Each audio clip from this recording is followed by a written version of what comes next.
Button ఇదే, mode change over button ఇదే. So first pressure control, volume control అంటే కంప్లీట్గా 2 సెగ్మెంట్ డిఫరెంట్ చేసుకుంటే కంప్లీట్ మోడ్స్ అనేది లెఫ్ట్ సైడ్లో అనేది కంప్లీట్ టోటల్ అసిస్ట్ మొత్తం అదే వస్తుంది, మ్యాండేటరీ వెంటిలేషన్.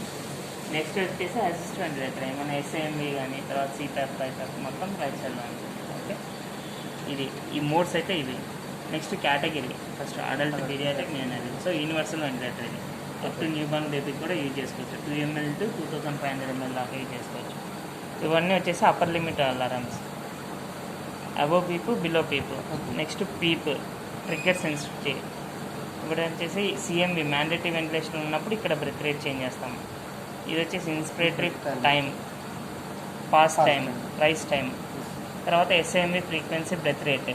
లైక్ ఎస్ఐఎంవి మోడ్లో ఉన్నప్పుడు రెస్పిరేషన్ రేట్ అనేది ఇక్కడ సెట్ చేయాలి.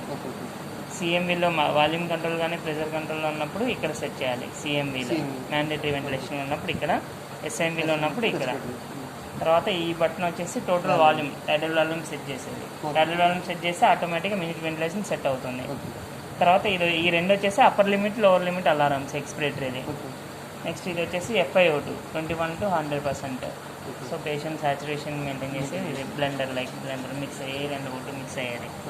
నెక్స్ట్ వచ్చి ఆక్సిజన్ బ్రెత్ రేట్, లైక్ మీరు సక్షన్ చేసేటప్పుడు ఏమన్నా 60%, 80% ఉన్నప్పుడు 2 minutes దాకా 100% వెళ్తుంది. వన్స్ ఒకసారి స్టార్ట్ నొక్కామంటే 100% వెళ్ళిపోతుంది. Next alarm reset button 2 minutes దాకా. Inspiratory pass and expiratory pass, just మీకు లూప్స్ చూసుకొని పేషెంట్ ఎలా ఉంది చెక్ చేసుకోవడానికి, ఫ్లాటివ్ ప్రెషర్స్ చెక్ చేసుకోవడానికి. ఇది కంప్లీట్ బటన్స్. ఓకే, అది వచ్చేసి స్క్రీన్. సో మనకి ఇక్కడైతే డిజిటల్లో ఏమైతే ఉన్నాయో న్యూమరికల్ డిస్ప్లే కూడా ఎక్స్ట్రా డిస్ప్లే, టోటల్ లూప్స్ కానీ ఎవ్రీథింగ్ ఈ డిస్ప్లేలో చూసుకోవచ్చు. వన్స్ వాల్యూమ్ కంట్రోల్ మోడ్లో పెడితే ఇది ఏ మోడ్లో ఉంది ఇక్కడ తెలుస్తుంది. తర్వాత లూప్స్ కూడా మీరు 4 ప్యాటర్న్గా సెట్ చేసుకోవచ్చు. మీరు డిఫాల్ట్ అంటే కస్టమైజ్గా ఏదైనా సెట్ చేసుకోవచ్చు ప్యాటర్న్స్ కూడా. సో ఫస్ట్ మనం ఫ్లో వాల్యూమ్ పెట్టాము, volume pressure, flow time, pressure time పెట్టుకున్నాము. సో ఇక్కడ వాల్యూస్ వస్తాయి. సో పీక్ మనం 5 పెట్టాము, టైడల్ volume, mean, peak, mean, pass.